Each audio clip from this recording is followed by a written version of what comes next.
اعوذ باللہ من الشیطان اللعین الرجیم بسم اللہ الرحمن الرحیم وبہ نستعین وصلی اللہ علی سیدنا محمد واہل بیتہ الطیبین الطاہرین اللہم صلی علی محمد وآل محمد وعجل فرجہم۔ یہ 22 آڈیو ہے اس کتاب کا 3 منٹ قیامت کے۔ یہ جناب فرماتے ہیں کہ جب مجھے کہا گیا واپس چلے جاؤ تو پلک جھپکتے ہی میں ہاسپٹل کے بیڈ پر تھا اور ڈاکٹرز مجھے شوق دے رہے تھے، اور آخرکار انہوں نے اپنی محنت پوری کی اور مجھے زندہ کر دیا۔ روح میرے بدن میں واپس آ چکی تھی اور ایک عجیب حالت تھی میری۔ ایک طرف سے میں خوشحال تھا کہ مجھے ایک اور موقع ملا ہے تاکہ میں اپنی زندگی کو سدھار سکوں اور میرے اعمال کو نیک بنا سکوں، اور دوسری طرف سے ناراحتی اور غمگین تھا کہ میں اس وادی نور کو چھوڑ کر دوبارہ اس دنیا میں آ گیا ہوں جو کہ ایک فانی دنیا ہے۔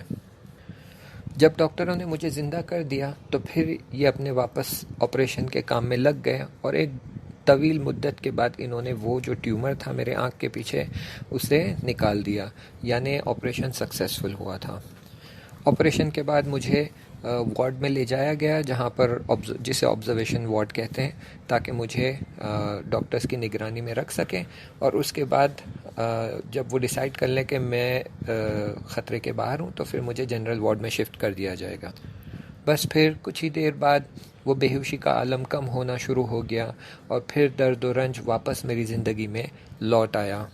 میری حالت بہتر ہو چکی تھی، میں اپنی سیدھی آنکھ جس کے پیچھے یہ ٹیومر تھا جب نکال دیا گیا تو اب وہ میں آنکھ کھول پا رہا تھا اور دیکھ پا رہا تھا، لیکن میں نہیں چاہتا تھا حتیٰ ایک لحظے کے لیے بھی اس زیبا دنیا کو چھوڑ کر یہاں پر واپس آ جاؤں۔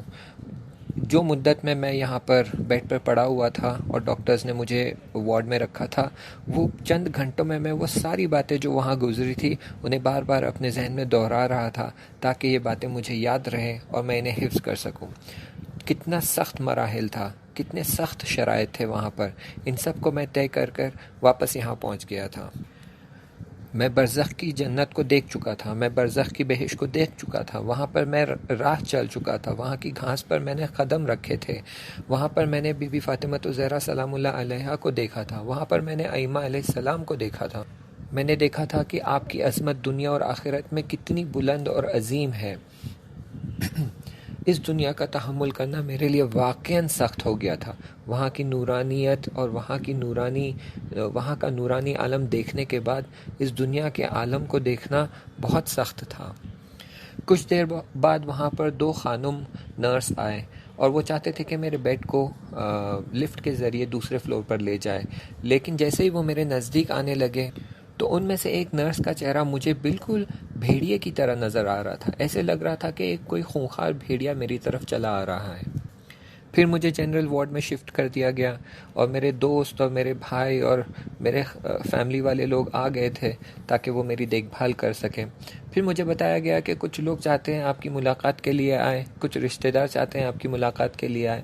وہ لوگ وہاں سے اپنے گھر سے چل پڑے تھے۔ اس بات کی طرف میں متوجہ ہو چکا تھا کہ وہ اپنے گھر سے نکل چکے ہیں، لیکن یہی خیال کہ ان کے چہرے جب دیکھوں گا تو شاید میں ان کا باطن دیکھ پاؤں گا، اس سے میں وحشت زدہ ہو گیا تھا، اور میرا بدن وحشت سے لرزنے لگا، میں کانپنے لگا۔ فوراً میں نے میرے بھائی سے کہا کہ انہیں فون کرو اور ان سے کہو کہ فلانی واپس چلے جائے، ہاسپٹل نہ آئے مجھے دیکھنے کے لیے۔ کسی سے ملاقات نہیں کرنا چاہتا تھا، کسی کو نہیں دیکھنا چاہتا تھا۔ مجھے اس بات کا احساس ہو رہا تھا کہ لوگوں کا باطن مجھے نظر آ رہا ہے، مجھے لوگوں کا باطن، ان کے اعمال کا باطن اور ان کے رفتار کے باطن مجھے نظر آ رہے تھے۔ حتیٰ جب میرے لیے غذا لائی گئی، مجھے کھانا دیا گیا تو میں آنکھیں بند کر کے کھانا کھاتا تھا۔ مجھے ڈر تھا کہیں اس کھانے کا باطن مجھے نظر آ جائے تو پھر میں یہ کھانا نہیں کھا پاؤں گا، لیکن بھوک کی چپیٹ میں مجبور ہو کر مجھے کھانا کھانا ہی پڑ رہا تھا۔ کسی کو نہیں دیکھنا چاہتا تھا، کسی سے ملاقات نہیں کرنا چاہتا تھا۔ میرے کچھ دوست میرے پاس آ جاتے تھے یہ سوچ کر کہ میں ہاسپٹل میں اکیلا ہوں اور تنہائی کا احساس کر رہا ہوں، اور وہ میرے پاس آ کر بیٹھ جاتے تھے۔ میں اپنا منہ پھیر کر دیوار کی طرف دیکھتا رہتا، اور ان کے ہونے کے باوجود میں اور زیادہ تنہائی کا احساس کرتا۔ بعد ازظہر جب ملاقات کا وقت ہوتا تو اکثر وقت میں میرا منہ پھیر کر دیوار کی طرف رکھتا اور لوگوں کی طرف نہ دیکھتا۔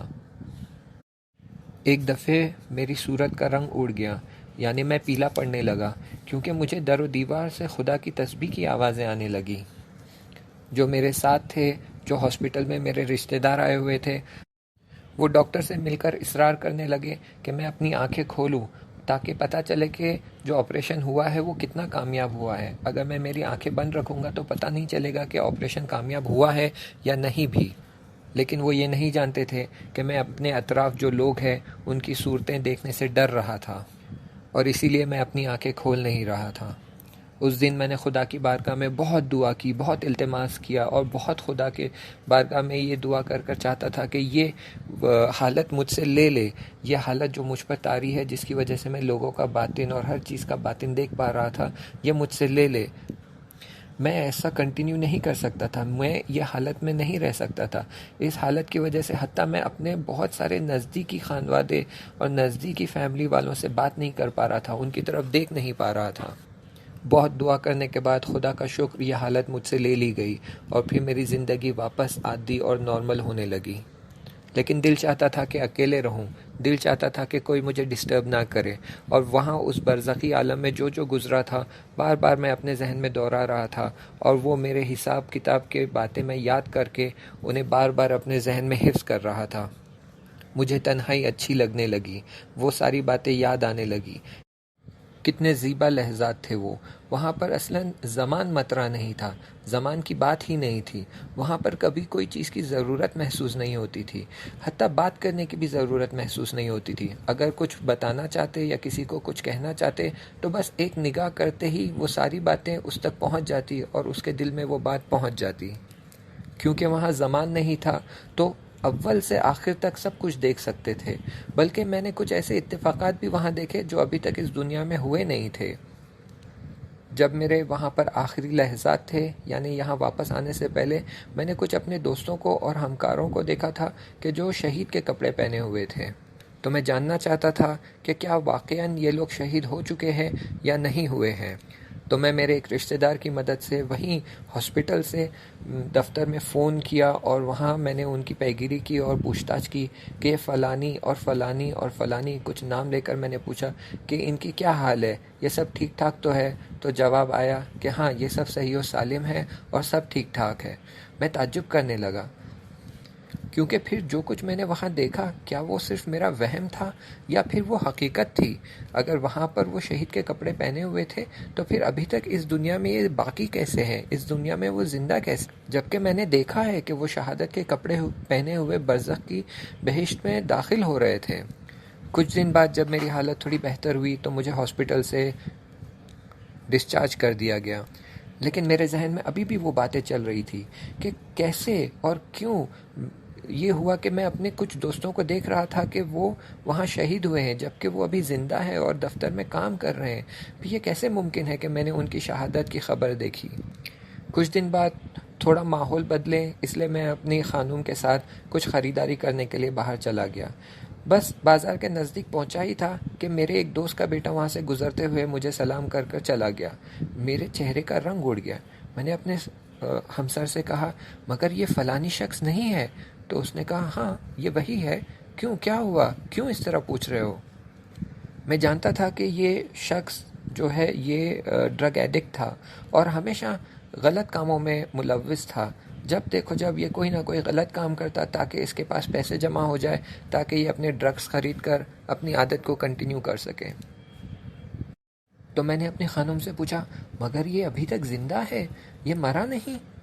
میں نے خود اسے وہاں برزخ کے عالم میں دیکھا ہے، اس کی حالت بہت خراب تھی، یہ بہت ہی مشکلات میں مبتلا تھا، یہ کئی لوگوں سے التماس کر رہا تھا، بلکہ خدا کے ملائک سے بار بار التماس کر رہا تھا اور معافی طلب کر رہا تھا، بلکہ میں تو یہ بھی جانتا ہوں کہ اس کی موت کیسے ہوگی۔ تو میری خانم نے مسکراتے ہوئے کہا، مطمئن ہے؟ اسی کو دیکھا تم نے؟ کہیں کوئی غلطی تو نہیں ہوئی؟ کسی اور کو دیکھا ہوگا شاید۔ اچھا، یہ تو تم کہہ رہے ہو کہ اس کی موت کی علت جانتے ہو، ریزن جانتے ہو، تو بتاؤ پھر اس کی موت کیسے ہوگی؟ تو میں نے بتایا کہ ہمیشہ کی طرح یہ اپنی عادت، ڈرگز کی عادت پوری کرنے کے لیے چوری کرے گا اور اس بار وہ لائٹ کے پول پر چڑھے گا اور چاہے گا کہ کچھ تاروں کو کاٹے اور انہیں بیچے، لیکن وہ لائٹ کے تار بہت زیادہ پاورفل وولٹیج والے ہوں گے اور اسی وجہ سے اسے وہاں شاک لگے گا اور شاک لگ کر وہ وہاں مر جائے گا۔ تو میری خانم نے کہا ابھی تو وہ صحیح و سالم ہے اور خوشحال بھی ہے، دیکھیں گے آگے کیا ہوتا ہے۔ جب اس رات ہم واپس آ گئے تو میں بیٹھ کر سوچنے لگا کہ پھر وہ سب جو میں نے دیکھا کیا وہ وہم تھا یا حقیقت تھی؟ کیسے ممکن ہے کہ یہ وہاں مرا ہوا تھا، یعنی اس کی حالت وہاں مرے ہوئے اور بری حالت تھی، اور یہاں اس دنیا میں یہ ابھی بھی زندہ ہے۔ 2-3 دن بعد اس کے موت کی خبر آئی اور میں اس کے تشییع جنازے میں بھی شرکت کیا اور اس کے گھر میں قرآن خوانی تھی، وہاں بھی گیا، لیکن میں بالکل ہکا بکا اور حیران رہ گیا تھا کہ کیا ہوا۔ میں نے تو دیکھا تھا وہ مر گیا تھا، پھر وہ یہاں زندہ تھا، اور اس کے بعد میں نے جب پوچھا کہ اس کی موت کیسے ہوئی تو ان لوگوں نے بتایا کہ بس ایک ایکسیڈنٹ ہوا اور یہ مر گیا۔ اب میں بہت زیادہ تعجب کرنے لگا کہ پہلے تو میں نے اسے وہاں مرا ہوا دیکھا اور میں جانتا تھا کہ یہ شوک لگ کر مرے گا، لیکن یہ اب زندہ بھی تھا، اور جب اس کی موت ہوئی بھی تو ایک ایکسیڈنٹ سے ہوئی۔ یہ پھر کیا ہوا؟ وہاں پر تو یہ بہت ہی مشکل میں گرفتار تھا، اس کی گردن پہ کئی لوگوں کا حق الناس باقی تھا، کئی لوگوں کے پیسوں اور حساب کتاب میں یہ بری طرح سے پھنسا ہوا تھا۔ کچھ دن بعد میرا ایک رشتہ دار جو اصفہان کے الیکٹرک ڈپارٹمنٹ میں کام کرتا تھا وہ میرے گھر آیا اور ہم لوگ ایسے ہی بیٹھے بیٹھے بات کرنے لگے۔ باتوں باتوں میں اس نے کہا کہ بیچارہ ایک جوان چاہتا تھا کہ لائٹ کے وائر چرائے، لیکن وہاں پر بہت زیادہ ہائی وولٹیج کے وائرز تھے، جیسے ہی اس نے کاٹنے کی کوشش کی وہیں اسے شاک لگا اور وہیں پر وہ سوکھ کر مر گیا۔ پتہ چلا کہ شاید اسے ڈرگز کی بھی عادت تھی۔ جیسے ہی وہ یہ سب بتا رہے تھے میں ان کی صورت کی طرف دیکھ رہا تھا اور میں نے کہا کہیں تم وہ فلانی شخص کی تو بات نہیں کر رہے ہو؟ تو اس نے کہا ہاں میں اسی کی بات کر رہا ہوں۔ تو میں نے کہا مطمئن ہو اسی کی بات کر رہے ہو؟ مجھے تو بتایا گیا کہ اس کا ایکسیڈنٹ ہوا تھا۔ اس نے کہا نہیں میں خود گیا تھا اس کی باڈی کی شناسائی کرنے کے لیے جب اسے شوک لگ کر وہ مر گیا تھا، تو یہ وہی ہے۔ اب مجھے اور اطمینان ہونے لگا کہ جو کچھ میں نے وہاں دیکھا تھا وہ سچ تھا۔ انشاءاللہ آگے کا مطلب اگلے آڈیو میں بیان کیا جائے گا۔ تب تک کے لیے التماس دعا، خدا حافظ۔